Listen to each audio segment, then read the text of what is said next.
яка дуже ласкаво погодилась сьогодні у Міжнародний день житла там, чи місця існування нашого дати нам лекцію, прочитати лекцію щодо зв'язку нашого здоров'я, роботи імунної системи з довкіллям.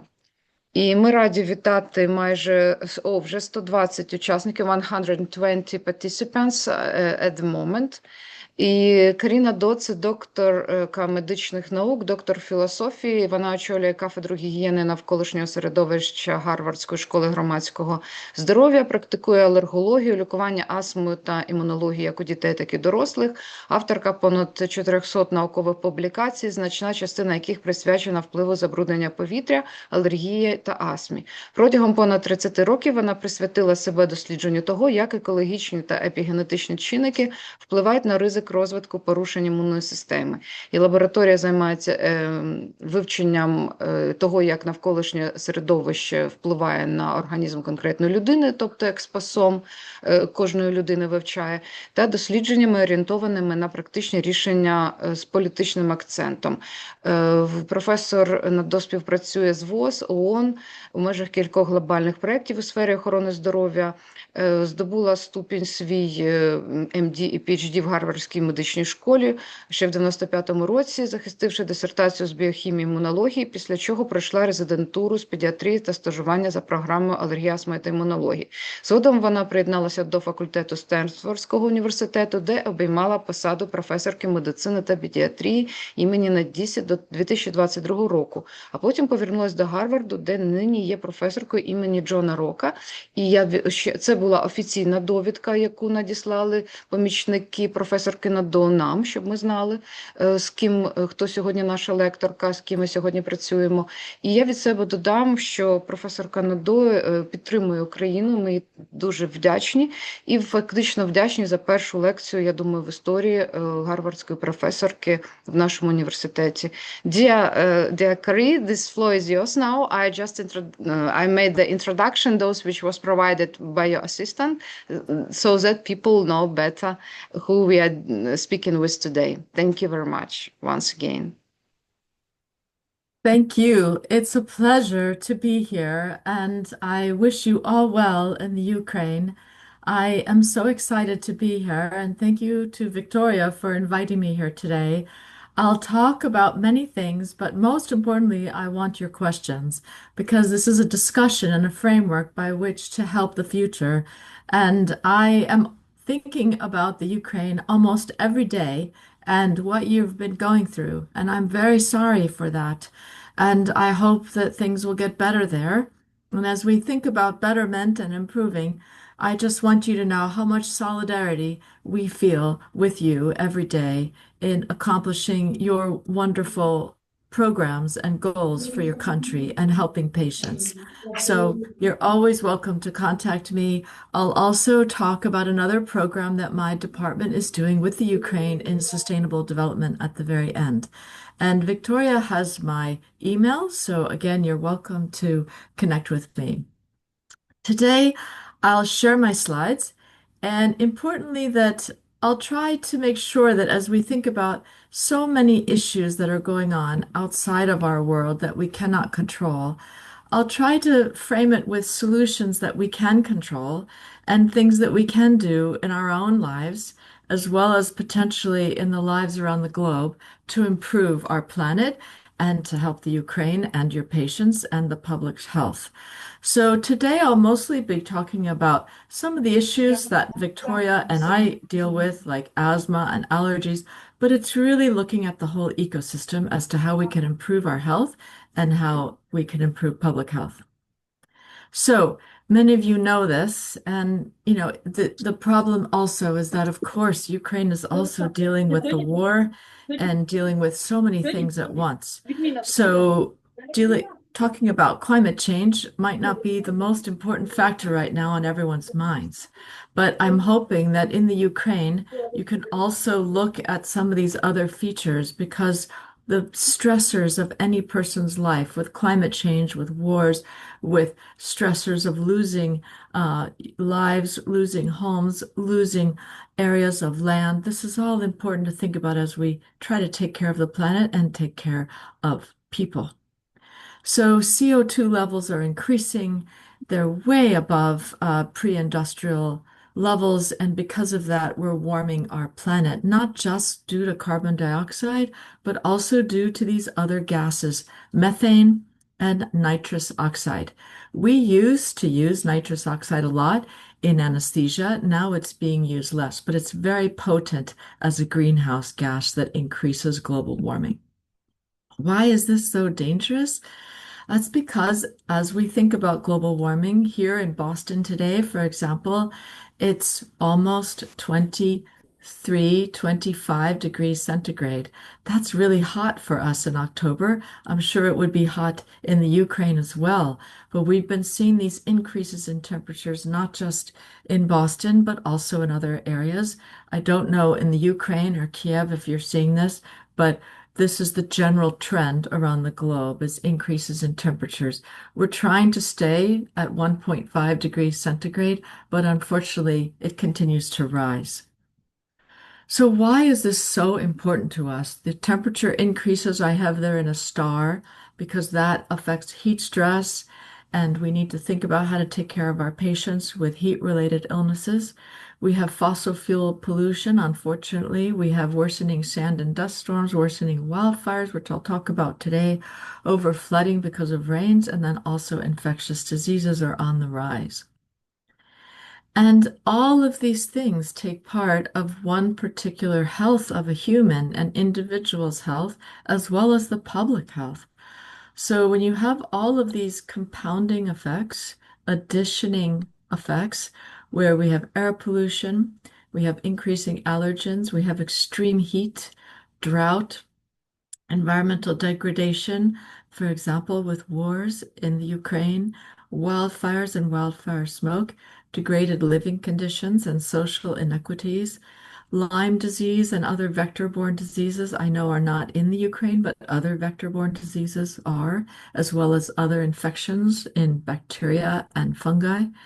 Food systems, malnutrition, food insecurity rises during climate change, severe weather extremes. We've been seeing many more hurricanes as well as storms, cyclones, and typhoons, and they're more severe in nature. And water quality is also getting worse around the oceans as they warm as well with algal blooms.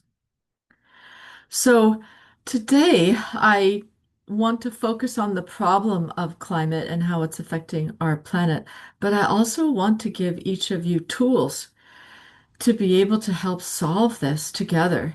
And sometimes it's overwhelming, but I get a lot of strength by going on the WHO website, by learning from my colleagues at the WHO and some of their programs that they're doing. One of them was formulated when I did my sabbatical there in 2022 called Our Planet, Our Health. And we did a whole educational platform to have people understand the interconnectivity of the planet's health with our health as humans. And the two are very interrelated. And so that's why right now I'd like to focus my lecture on solutions for climate change and how we can be the best part of those solutions. Because there's a lot of issues and that can be very depressing and very anxiety provoking, even for us in public health and for individual health and healthcare professionals. But I want to give you tools today by which to be the change that we can be for the tools that we have in hand. So when we think about biodiversity, and we think about trying to mitigate and adapt to climate change, adapt means to deal with climate change like wearing masks and being very careful. I can talk about that later in your questions.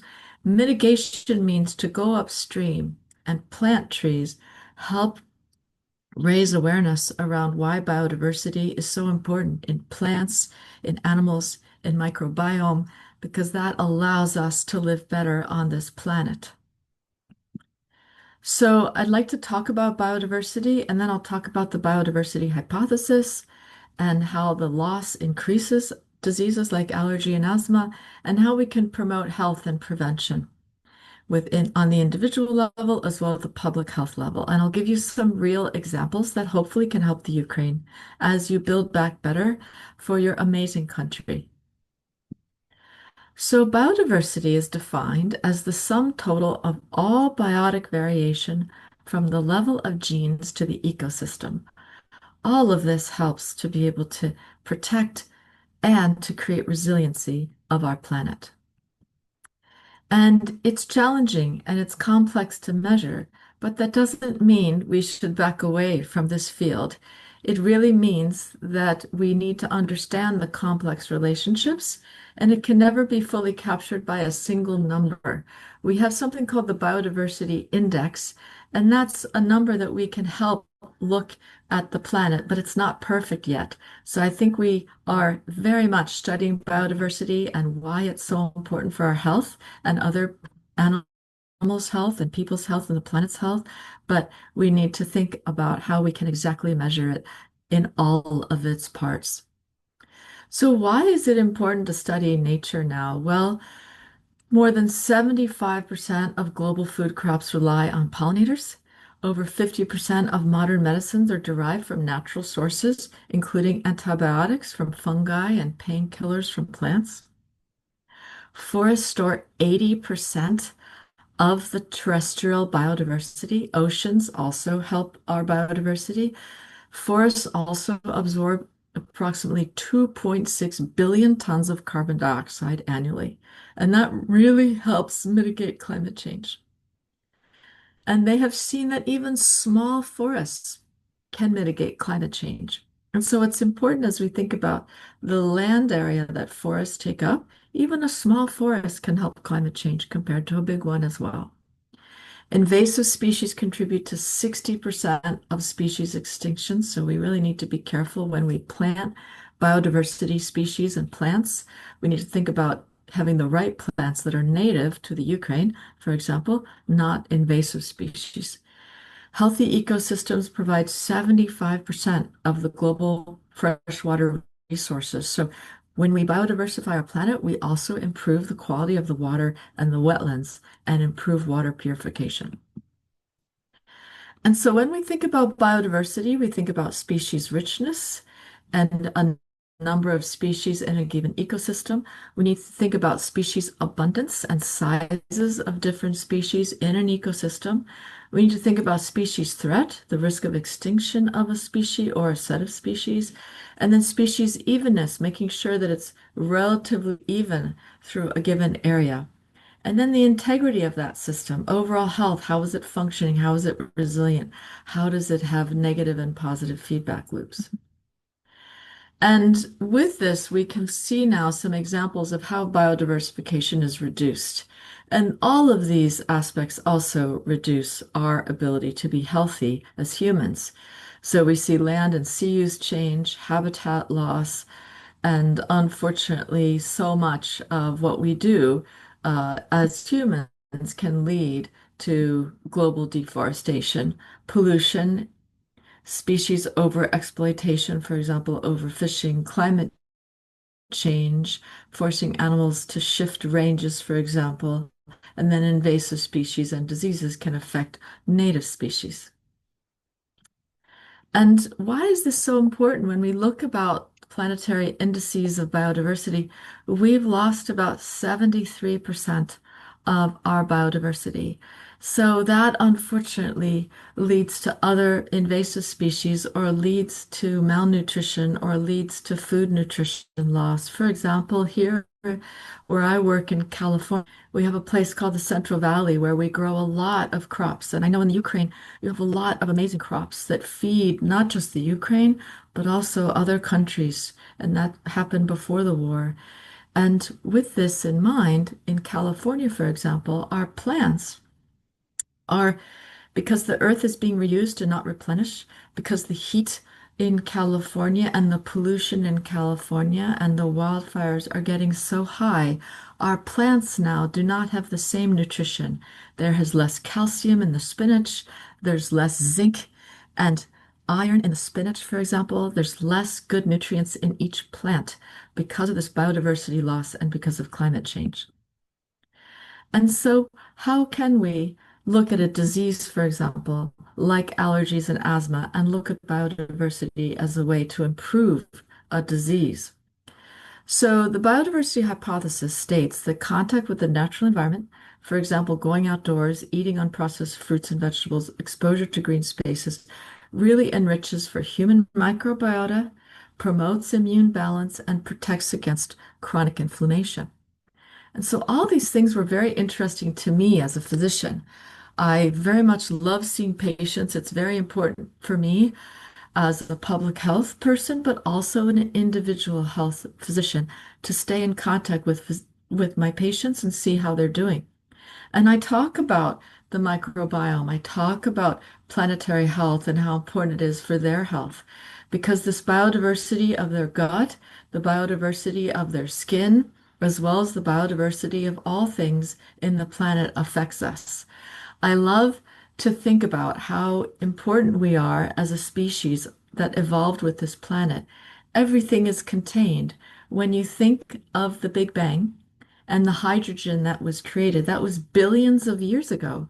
But the hydrogen in our own bodies is from that original billion of years ago. We have molecules in our body that were from the Big Bang. So we are in the full understanding of biodiversity and the full understanding of the planet's health. We are part of this planet because we evolved here with the planet. And so the human body is its own ecosystem. We have diverse genes, we have diverse exposures, we have diverse epigenetics in terms of how environment actually affects our genes, and we pass that on to babies, for example, with smoking. That's one example of how epigenetics affects the offspring as well as affects our own bodies. We have immune regulation, which I'll talk about today as a very important part of that ecosystem. Different types of immune cells, biodiverse immune cells, really help someone fight infections and have resiliency against interruptions that can come, stresses, antibiotics, avoiding vaccines, for example. And importantly, we wrote a paper in Nature Reviews Immunology with my colleagues across Europe showing that the biodiversity of exposures in soil, in the richness of your beautiful land in the Ukraine, for example, that helps with microbiota on the skin, oral, and gut microbiota. These are all good things to help educate the immune system to be strong and resilient.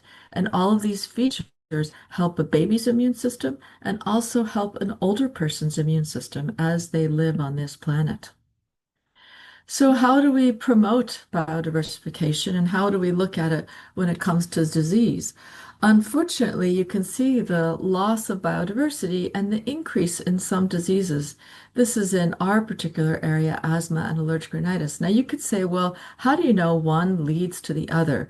Well, we don't exactly know that one leads to the other, but it is interesting that the loss of this planetary living index of biodiversity is associated with an increase in a lot of diseases. Not that they're exactly causal, but importantly is they're associated. What does that mean for us in terms of inference and indirect relationships of disease and the health of our planet? And when you look at these very complex pathways, as I said, this field of biodiversity and improving and creating solutions is very complex, but it is very possible to look at all this at once, especially with our new computer learning algorithms. And so when we think about increased atmospheric nitrogen, for example, from agriculture, you can see how much that affected pollen properties, plant productivity, allergy burden. And if we allowed things to grow naturally and not had so much nitrogen fixation, this probably would have been reduced and more biodiversity would ensue. So let's think about these applications. In Finland, they have a program where they're looking at reducing allergic disease and asthma, for example. And you could think about this with a lot of different diseases that affect public health. with infections, cardiovascular disease, potentially obesity, and think about primary prevention, supporting breastfeeding, introduce solid foods, don't have environmental exposures that could potentially harm you, and then looking at tertiary prevention. So importantly is looking at avoiding allergens. For example, looking at strengthening the immune system with a healthy diet, with controlling inflammation, and importantly, to stop smoking and tobacco smoke. And educating people how this improves their immune system and resiliency is important. So I give this example. I know the Ukraine, you have a lot of amazing farms, and I hope after the war those will come back and that things will improve there. This is really interesting to me. Many of you know this already, but if you don't, know that this work has been done by many independent research groups and shown that if you have more animals that you get exposed to in any given day, you actually reduce your chances of allergies. There's a famous group here in the United States that they're called the Amish group, and they migrated from Europe, and they continue to practice their farming techniques that originated from Europe. And with that, when they have more animals on the farm and that good microbiome that comes out of this diverse species, it seems to produce the ability to reduce asthma and allergies, as well as eczema on the skin. And this is a beautiful example of as you increase the animal species on a farm. For example, you can see here on the x-axis going to 5 to 6 different species. The rate of the skin eczema or atopic dermatitis, which is an allergy on the skin, is reduced substantially. So to me, this is really interesting data to show potentially an association of biodiversification and improving health. This is another example that came out of Finland. And as you think about building back better, here's a standard daycare that had basically tar and tires that were broken up and they were put on the ground of this daycare. This was just basically what we call macadam and cement on the bottom. And that was called the standard daycare. And they had 3 centers in Finland where the children were brought up in these standard daycares. Then they had another daycare situation where it was all grass with soil and grass and trees and shrubs. And that's where the children played. That's called the nature center. And then they actually had an intervention daycare center where they took a standard daycare center and they changed the environment to a nature daycare. So that's called the intervention center. So they had these 3 groups. And again, these are small numbers, but importantly, it's a pilot test. And then they tested the children and their blood and their skin microbiome and their gut microbiome before as well as after 28 days. So this is what I want to show you. So with that in mind, the intervention group here, you can see that in the intervention group, their diversity of species was higher, their richness of species was higher than the standard group. And this is a diversity index that one can use just in the soil of the bacteria that grow. Then what they showed is on the skin of the children that had been there for 28 days. In the intervention group, you can see the improvement afterwards, that the diversity increased. In the standard group, in the children that played on the cement playgrounds, it was reduced actually. That might just be the natural progression. I don't know what this is actually due to. And then in the nature group, it was already high. And then after, it stayed relatively similar. So all of this to me is just really inspiring me to think about that connection with the planet and that connection with biodiversity. Like I had said, they also took blood and they also looked at these markers of immune health. And what was fascinating, and again, it's a small number, but compared to the standard group that was growing up that was actually in daycare about 8 hours a day, on the cement playground. You can see the differences. Now, there's always exceptions to the rule, which is interesting, but the intervention group in general did well as the standard group. And you can see that for inflammatory markers like IL-17, that reduced over time. So a protective marker like TGF-beta was found in blood that increased, and IL-17 decreased, which is an inflammatory marker. So again, very interesting. And in Finland, they will continue to do these types of studies, and hopefully we'll get better in our assessments. So now I want to go into this new field called exposomics. And it's everything that someone could be allergic to, as well as everything that someone is exposed to at any point in time, as well as over their lifetime. And when we think about exposomics, it's something where we need to really test solutions for. And when I think about the war that people have suffered through in the Ukraine and all of the stress and all the exposures that one gets, unfortunately, because of the war, I really want to make sure that we can think about solutions together and try to help in any way that you would like us to. Because in moving these solutions forward, we have hope. We continue to think about helping each other and supporting each other through these very difficult times. And there's been a lot of research done on environmental aspects of health and how these exposures affect our health, both good and bad. We have behaviors like exercise, good diet, that can help us. We have our occupations. Some of them are more risky than others, for example. And we also have lifestyle. How do we improve and make sure that we have the best outcome, especially these solutions, that we don't leave anyone behind, that those groups that are the most vulnerable, that have a lot of social factors and stress, especially right now in the Ukraine, for example, we need to support each other across oceans and across the world. And I give this as an example. You have beautiful forests there, and I know many things have been destroyed in the war. In California, for example, and in Oregon, we've been dealing a lot with wildfires because of climate change. And this is a drone picture showing what happens if you don't take care of the forest carefully. So in the top picture, you see that the forest fire was going through this forest at about 1 football field a second. It was going so fast, no one had a chance to escape. In the second panel, you see here, this is a panel of the forest that was taken care of for thousands of years.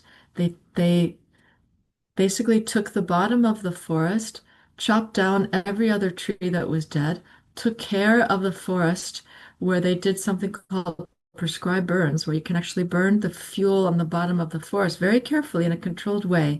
And this was done by our Native Americans, and this was in Oregon. And so you can see there, with the same forest fire, it was relatively protected.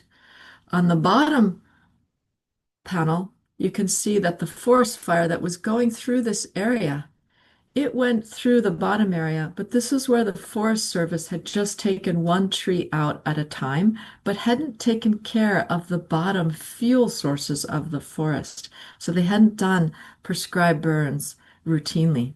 And that allowed the fire to get so hot that it still destroyed the forest.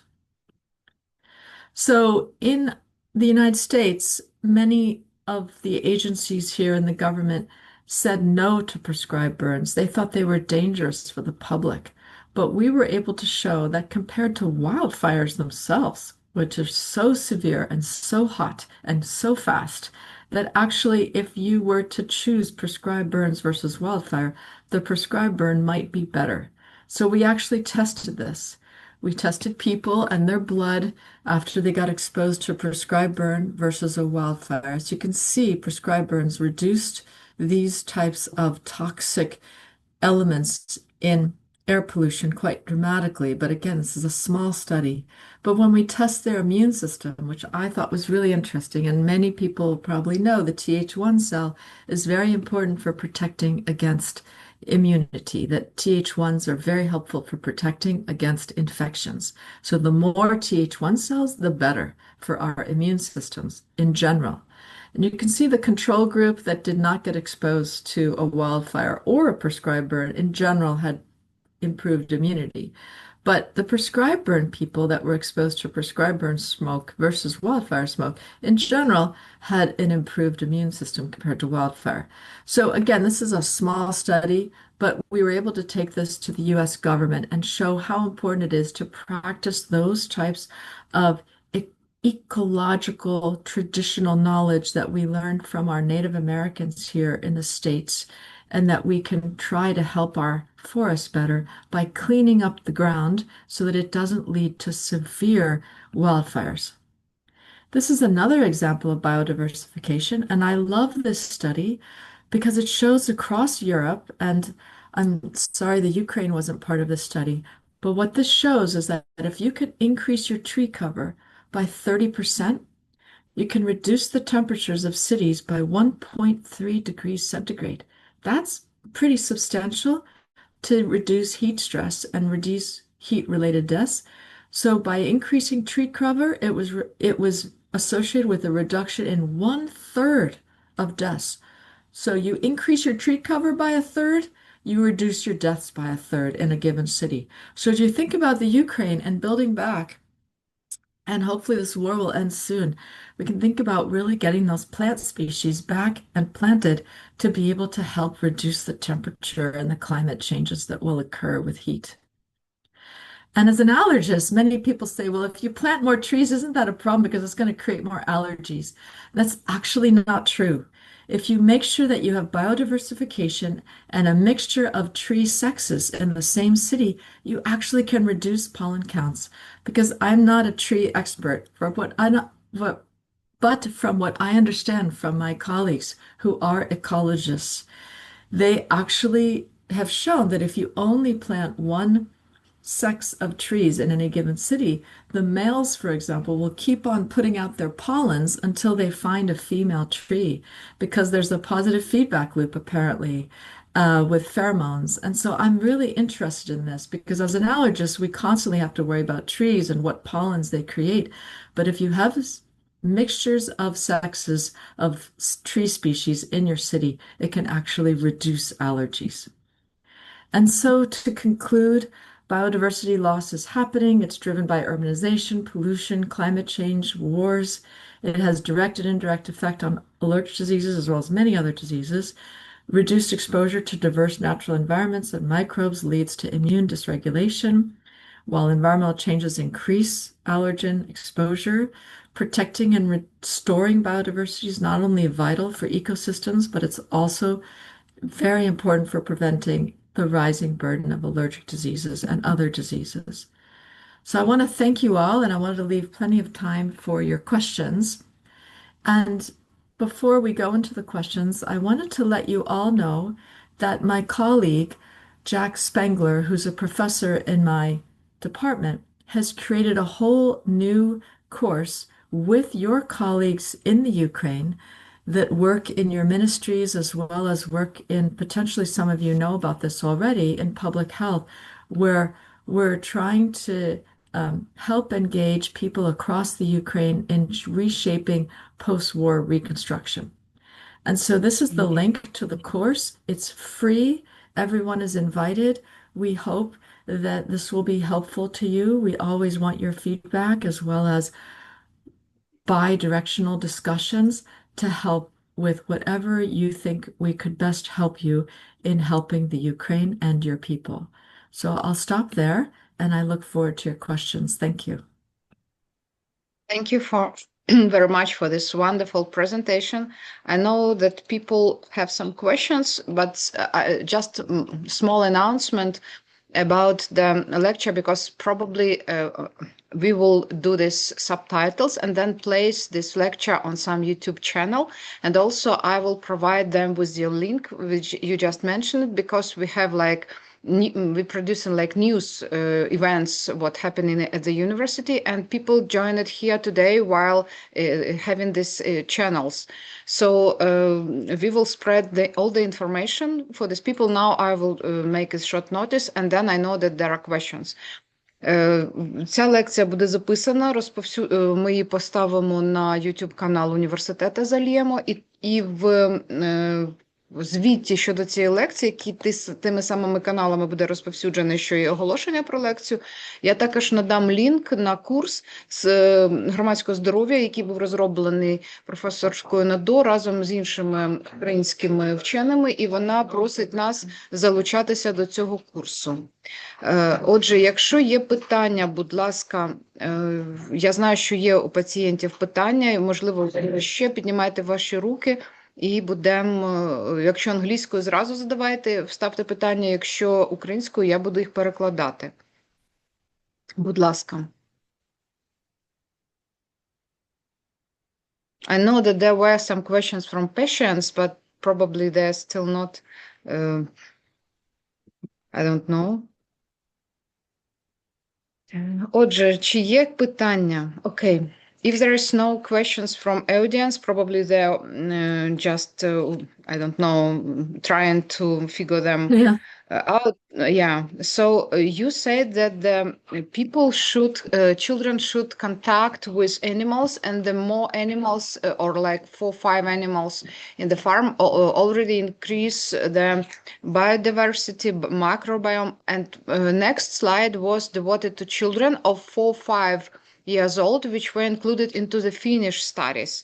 But the question is, what is a good age to start contact of children with this nature, with especially with these animals? Yes, this is really, yeah. Yeah. So, Victoria, it's a great question, because people are studying this now. And of course, so many children that we studied, as well as the Amish and the group in Wisconsin, a lot of them were born on the farm. So sometimes the babies were out in the middle of the farm. The mother would have them with her when she was milking the cows, for example. Others, the babies were more inside until they were about 6 months of age. It didn't seem to matter. And of course, as public health people, we always worried about botulinum and what about other types of diseases that can be spread by animals. I think as long as the animals are vaccinated and that there's good control of different diseases in the animals, what they showed is that there's no age that has a threshold, that starting early is fine, that it's not dangerous. And that's good for me to know. With the daycare centers, they're starting even in the infant daycare centers to see if that has an effect, even as people go in and outside, even if the babies are staying inside in a typical daycare center, that might help bring in different species into the infant part of the daycare. So they're studying that now. It's an excellent question. But I think in general, the minute that children start to walk, the immune system is already amplified. It's as if the immune system knows after 6 months, okay, it's got to develop its own system, and the children start to crawl, right? And so it's interesting that our developmental milestones for crawling and walking are very similar to how our immune system has evolved. At about 1 to 2 years, we also have other immune cells that start to come out to be able to protect us when we're walking and testing things in our environment more than when we could crawl. So to me, that tells me that probably by about 1 to 2 years of age, you should definitely be in the grass, playing around in green areas. But of course, we should still avoid raw honey. We should still avoid botulinum toxin. So it's things like that where we still have to be careful. Does that help answer your question? Yeah, of course. Thank you. Okay. Neil, thank you very much. I will ask audience, чи маю я перекладати відповіді? Чи ви розумієте? Я, правда, не дуже готувалась, але якщо треба. Okay, so we have two raised hands, so 2 more questions, probably more. I don't know how many questions these people can ask. The first one is Aniruddha Goswami. If I did not spell your name correctly, sorry. You can unmute yourself and ask your question, please, because I'm Yes, not ma'am. sure Thank you. that I can unmute you. Yeah. Yeah. First of all, good morning, ma'am, and good evening from Ukraine. I'm an Indian student studying here. So my question is, as we discussed that the air quality index and the air quality is decreasing all over the world in Ukraine also because of the war, and in my country also, especially during this phase of the year, because of festivals, the air quality index of Delhi, Mumbai, or even in Ukraine right now is decreasing. It's getting bad. So especially the patients who are respiratory patients, they generally face issues because of this. Okay, so what precautions these patients can take, and also from the government, what the health minister can do to provide some help to the patients? It's a great question. There are some resources that are available on the WHO website. I don't know how many of you have access to internet. I hope that connection is available. I'll send Victoria the WHO really good handouts that we have for patients. They're written in many different languages, if that helps you. I'm very grateful for you being from India and coming to the Ukraine. You see a lot of things, I'm sure, yourself with different cultures and different exposures. But I think to help patients, there's also a mental health component, there's stress, and we want to make sure that we get as many materials as possible for healthcare professionals and for patients. Does that help answer your question? Yes, ma'am. Yes, ma'am. Okay, I'll put the Okay. link in, Victoria. Thank you. Yeah, Okay. thank you. Thank you so Thank much, ma'am. you. Yeah. Okay. The next question is from Saveleva Daria. Good morning. First of all, I would like to thank you for this such a wonderful lecture. And my first question is like, can urbanization be considered like one of the key factors in development of allergies due to the loss of microbial diversity? Can you repeat that for me? Because I just want to make sure that I understand it correctly. Can urbanization be considered like one of the key factors in the development of allergies due to the loss of microbial life diversity and so on? Yeah, I think as you think about in the Ukraine what to follow with allergies, what we've noticed is there's compounding effects. If you have pollens and there's air pollution or toxins in the air, the pollens will get stuck with the toxins. They literally are chemicals, and the pollens are so sticky. As you know, they have little projections. They're like sticky balls going over in the air. And so pollen will connect with pollution and other toxins, and then you breathe it in. So I think there are very specific areas of our country and very likely the Ukraine where we really need to be careful during high pollen season and high pollution or increased war zones that can affect their lungs even worse than before. So there are programs now to be able to think about where pollens are getting exposed to. We are working with the WHO to try to create across the globe good measurement systems for pollens, good measurement systems for diseases so that we can get ahead of this. But I hope that answers your question. What we have noticed in Japan, for example, when they know that there's going to be bad air pollution, bad heat stress, because heat stress also affects your lungs, they actually start giving the children inhalers 4 days before they know that there'll be a heat wave. And so I'm thinking the same thing. We should think about giving inhalers perhaps to, if we can, if they're available, to people before there's a big allergen increase or before there's a big air pollution or wildfire, perhaps. So it's things like that where being proactive, I'm hoping, will help us reduce these diseases, but it's hard to know. Does that help answer your question? Okay, thank you. I think that she asked more about the urbanization. Are cities by themselves that fact that there are more cities, and does cities like increasing of city by themselves then lead to increase of the respiratory problems, let's say? This is a little bit another focus. Yes, that's really a good question as well. So that is your question. The answer to that is yes. So as we see more cities increase in general, what we're seeing is that because that urban heat island increases, there's typically a rise in 1 to 2 degrees centigrade around urban places, around cities, because there's not a lot of trees. So again, if we could plant the trees, that would be better, and we can create good islands of trees in cities. But right now, because cities have an increased heat index and because of increased pollution, there are increased allergies and asthma. Heat affects asthma. Heat also affects allergies. It can make it worse. There's not a lot of good studies on that. And then heat also reduces our immune system.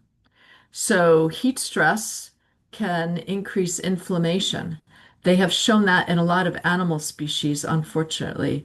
So because of the compounding effects in the city with heat and biodiversity loss, there are increases in allergies. That's why I was suggesting that as you think about building back in Kiev for sustainability, think about really planting trees and neighborhoods that can have a park nearby to be able to walk to a place where there's trees, because that will reduce allergies, asthma, and the temperatures.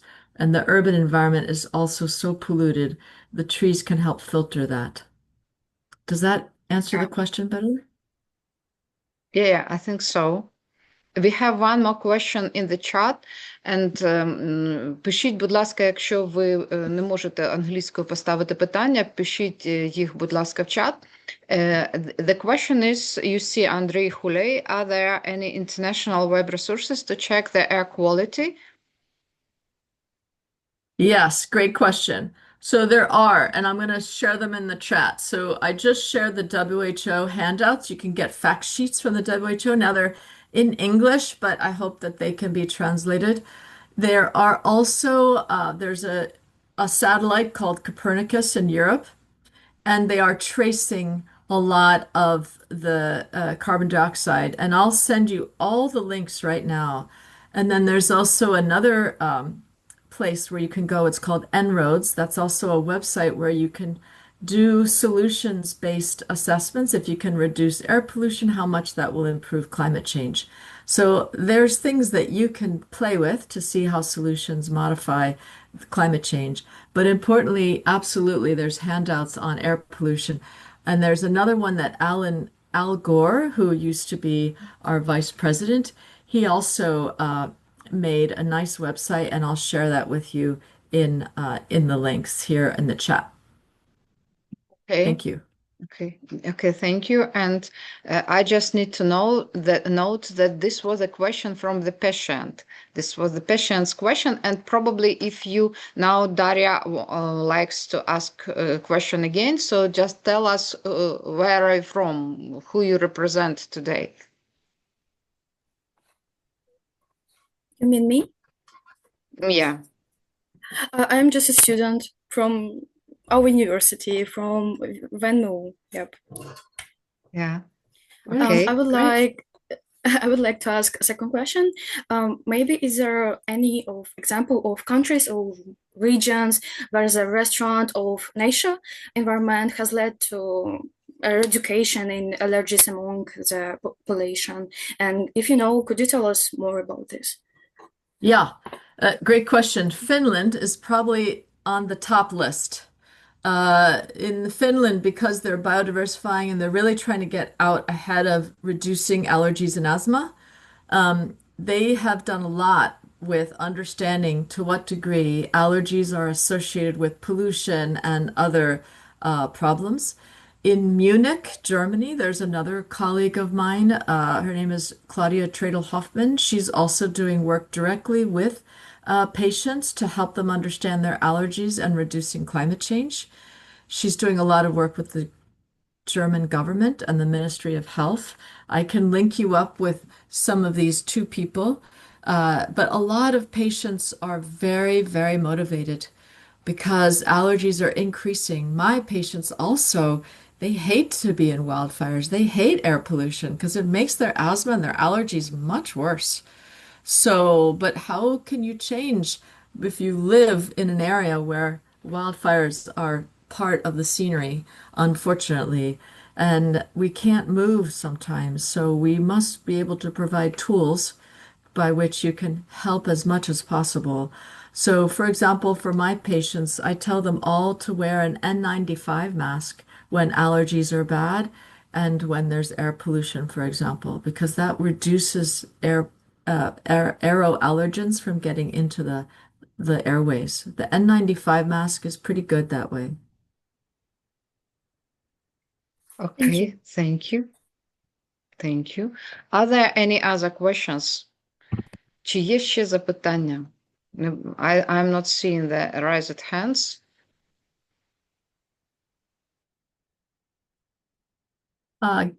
Okay, great. Oftentimes, yeah, people will ask me about the problems with climate change and a lot of health issues. So if you're interested, the WHO also has really good resources for climate change and health and to be able to protect the public's health. How many of you in the Ukraine are dealing with water shortages now? Do you have a lot of water issues and contamination? Yeah, we do. We have one more question in the chat, so I will ask you this a little bit later, but now I will try to answer your question. Yeah, Ukraine belongs to the countries with the shortage of water resources, and we are among that countries. And also we have terrible quality of water, especially of drinking water in the cities, because our water supply system is far from clean, and we cannot drink water anyway from that aqueduct, from that water pipes which bring water to our houses. That's why people usually buy water from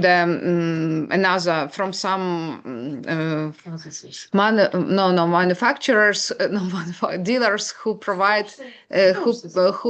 this water from artesian sources. So we have really problems with drinking water. Probably here it was the chief of the local Department of Control and Prophylaxis of the Diseases, Igor Matkovsky. Probably he's still here, and probably he can answer this question better, because they have specific laboratory which checks different water sources all over the region. Now I will call them. Пане Ігоре Матковський, ви з нами ще? Ви є тут? He is very active usually. Є. Звичайно. Запитання полягає в тому, що у нас з якістю води взагалі, от в Україні, в регіоні. Чи можете ви коротко відповісти, а я перекладу потім? Ви розумієте, вона дуже різниця. Чому? Тому що це залежить, давайте за Україну я не буду говорити, а я буду говорити за наш регіон. І це залежить, якщо ми будемо говорити за відкриті водойми, це одне питання. Якщо ми будемо говорити за водозабезпечення, то вона теж дуже різна. І це залежить від того, яким чином є ця вода потім, скажімо так, добувається і потім постачається постачальникам. Якщо говорити про наші відкриті водойми і нашу головну артерію, це Південний Буг, звідкиля більшість вінничан і таке інше споживає воду через наш обласний водоканал, і не тільки це місто Вінниця, це і Хмельник, там і інші міста нашої області, то вода з кожним роком тільки якість води погіршується, це перше, але на превеликий жаль, ті спроможності нашого, наприклад, Вінницького водоканалу, на які воно створювалось там десятки років тому назад, то вона вже не відповідає тим очисним можливостям і тим категорійним показникам, які мали би бути. І тому, виходячи із того, що ми маємо на сьогоднішній день, то фактично водоканал робить все те, що він може вичавити із своїх можливостей, з цієї очистки води. Я відвідував і очисні споруди наші, і наш Вінницький водоканал, і Козятинський водоканал, і таке інше. Бачив, як це все відбувається. Але давайте так, якщо говорити про якість води і вживати її безпосередньо з крану, то я би ні в якому разі не радив. А якщо вже її враховуючи додаткову обробку, в тому числі, наприклад, фільтрація, кипятіння, то, звичайно, вона може бути придатна для вживання. Оце, якщо ми будемо говорити про це. А якщо ми будемо говорити про громади, які використовують, наприклад, артезіанську воду, то вона, звичайно, набагато більшої якості. Але там є інша проблема. Там проблема в жорсткості цієї води, але знову ж таки додаткова фільтрація, але якість води там набагато краща. Ще я два слова якщо говорити по показниках, то сан-гіг показники, то вони у нас такі десь більше половини, десь таки вони не відповідають нормативам проби води. А якщо говорити по мікробіології, то там трохи кращі результати, але дуже велика кількість все одно показників, які не виходять за норму. Okay. Okay, so I made my notes, so I will try to make a summary. There are Dr. Matkowski just told that water quality very much different. He cannot talk about the all entire Ukraine, but our region is located in the central Ukraine. So he was talking just about our region because, as I told you, they have the laboratory. And he said that the water is different in different locations of our region, but that water which is provided by the supplier in the city, in our city, which is the largest city of the region, and also this supplier provides water for some other smaller cities, and he takes this water from a river. We have Southern Bach River here in Vinnytsia, and water in this river is worsening year by year. And the problem is that this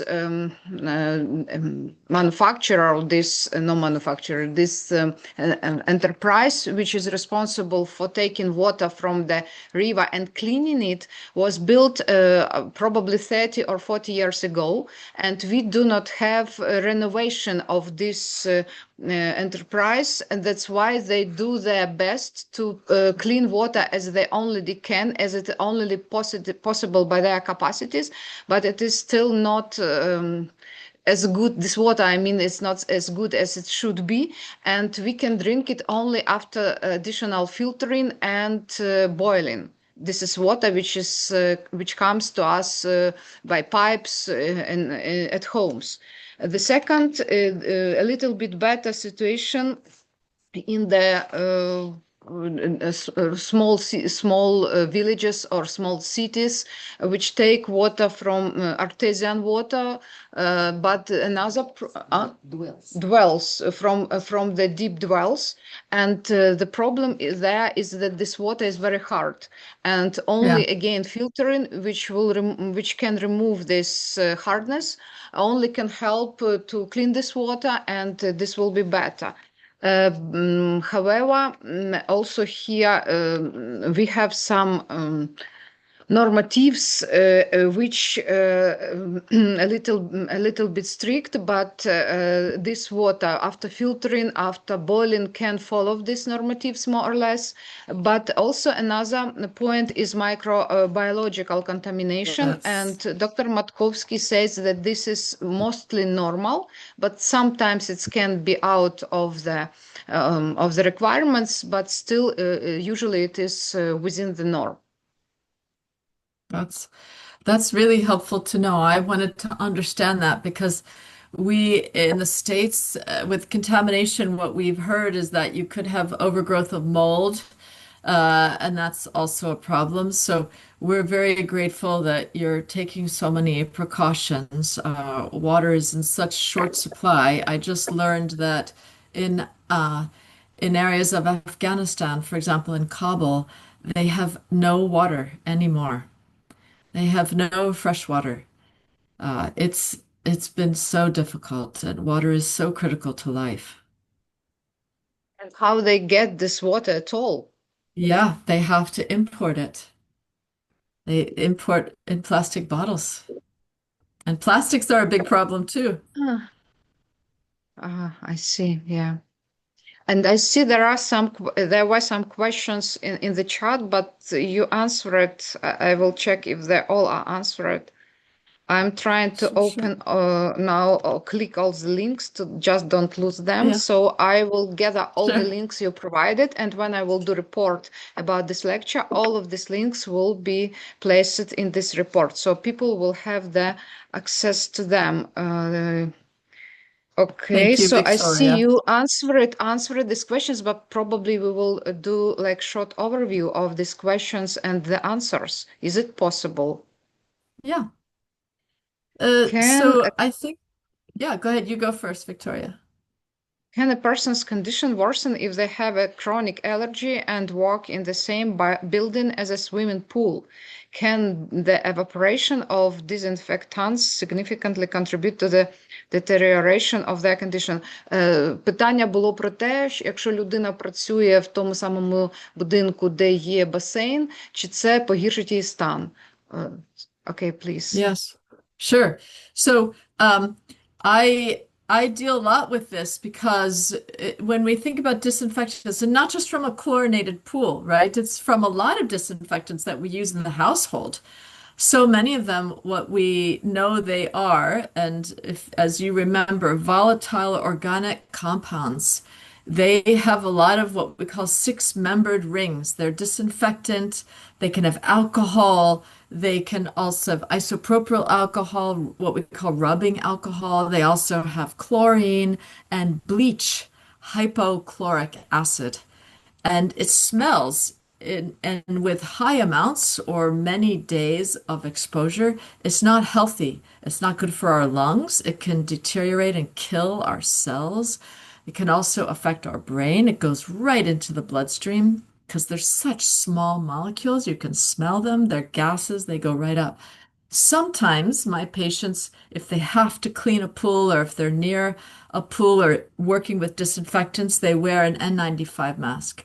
But it's not perfect because the gases can still get through an N95. It's only as good as the size of the filter. Viruses can't get through, but small gases like chlorine, and chlorine is a gas, it can. So I tell my patients, try to avoid the pool. And if you're a swimmer, I have many patients that love to swim.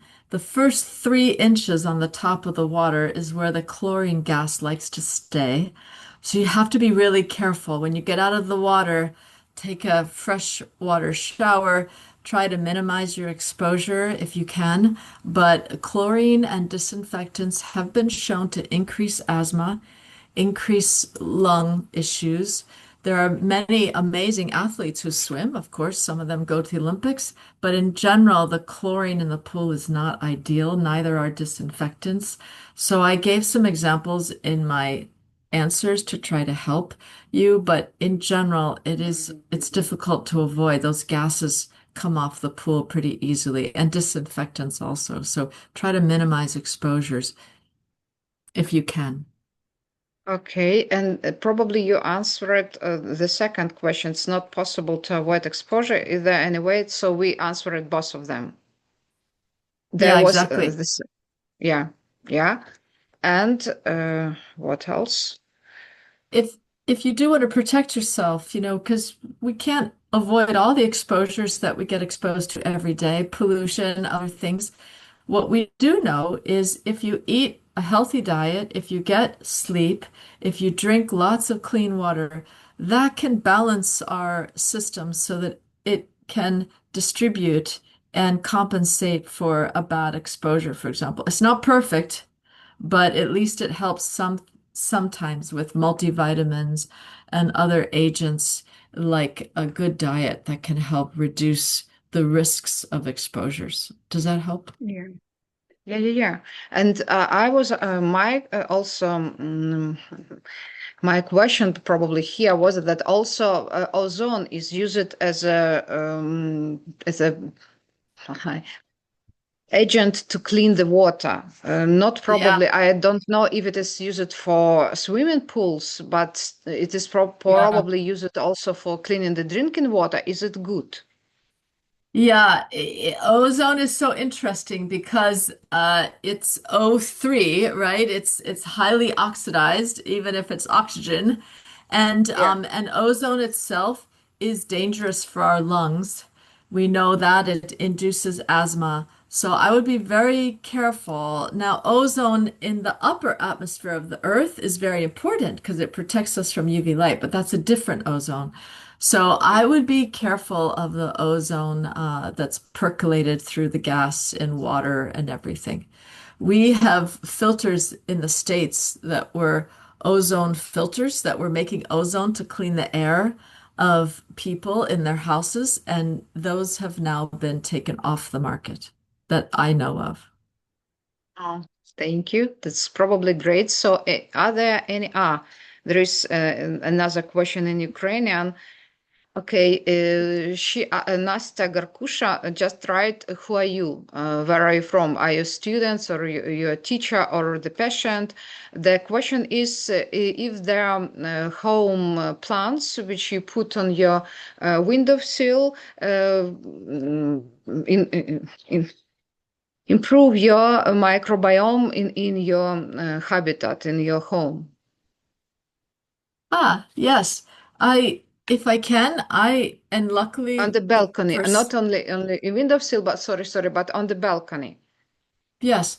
Luckily I live in a place where the family I live with loves to garden and has many plants on the balcony, inside the house, outside the house. Having plants in your balcony, if you have an apartment, is so good. Just being there and working with plants. Now, different plants grow in different areas. You could always have a species that you grow. I love to grow herbs, so I can go out on the balcony and cook my food with the herbs. Living around green is also helpful, I think, in general, to our mindset and our health. Доктор Надо говорить, що так, це звичайно позитивно і дійсно можна різні вирощувати рослини на балконі, тому що це не тільки покращує ваше довкілля, а ще і покращує ваш взагалі стан психологічний, настрій може покращувати. І вона сама говорить, що в неї є на балконі ось такий сад, вона любить там вирощувати різні рослини, і з них також використовувати їх для того, щоб докладати в свої страви, тобто як спеції. І Настя writes, thank you very much. Щиро дякую. So now we keep our guest 7 minutes more than, or even 8 minutes more than we expected. Are there any other questions? Otherwise, we will stop. Daria, can climate change increase or decrease in temperature, humidity affect the allergic background of this? Okay, let me ask you, please, Kari, can we have this extra minutes or we should stop? Yeah, I'm happy to. My next meeting is just at 10:15 my time, so I have 2 more minutes, so it's fine. So can climate change increase or decrease in temperature and humidity affect the allergic background of the skin? Yes. For example, the dryness of the air affects our skin and affects the barrier. Climate change with increased heat, the heat itself can disrupt the barrier of the skin. Even the little cells, you can actually see the heat makes them stressed and they start to go apart from each other. Heat can also increase some people's allergies, sometimes, not always. And then the other problem is that air pollution, as well as wildfire smoke, also irritates the skin on our body, but also our eyes, our nose, everything that we breathe, or that everything that touches the air, like our esophagus, our gut tract, also has skin. So all of these things can be affected by the chemicals in the air, and that includes climate change with heat stress or increased cold. Of course, with climate change, sometimes we see extreme cold, extreme hot, and there's ways that the skin on our outside gets disrupted, gets destroyed. So I think it's important to keep taking care of our skin very carefully, eating good vegetables and fruits if you can, taking care of yourself, sleeping well, and then putting good creams on your skin that can help your skin. Yeah, thank you. Very comprehensive answer. Very nice. Thank you. So, Thank you. So, доктор Надо, в неї через 5 хвилин вже її пара, там урок, вона говорить. Are there any other questions? If not, so probably we will thank you very much. Yeah, Thank you. thank you very much for your time, for your possibility, for your this kind lecture, for your comprehensive answers for these questions. From my side, I promise to do my best to spread the word about this lecture, spread this information which you provided. And if other people will ask me to contact you, probably I will also provide with these contacts. And by the way, we had 212 participants of this lecture. Thank you. Now we have 202, but I also checked time to time, checked the number of participants, and the maximum was 212. Oh, So thank you Thank very you much. so much. Thank you. I'm thinking of you in the Ukraine. We're all hoping for you to have much better lives in the future with the ending of the war. Thank you for your courage and for your solidarity. And Victoria, thank you for inviting me here today. I really appreciate it. I'm happy to have anyone contact me. Thank you. Thank you very much. So Thank you. see you later. Yeah. See Okay, you. have a good day, Goodbye. everyone. Come to Boston and come visit when you can. Thank Okay. you. Bye. Okay. Bye bye.